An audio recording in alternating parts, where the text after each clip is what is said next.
తెల్లవారితే చక్రవర్తి అయి రాజ్యమునేలే రామయ్య తండ్రి మాటకై పదవిని వదలి అడవులకేగెనయా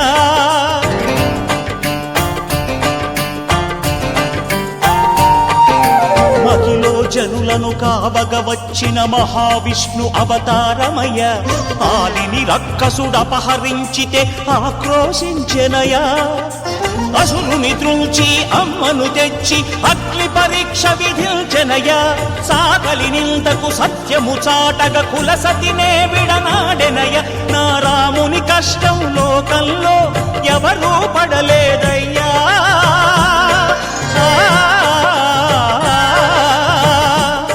నా రాముని కష్టం లోకంలో ఎవరూ పడలేదయ్యా సత్యం ధర్మం త్యాగంలో అతనికి సరిలేరయ్యా కరుణా హృదయ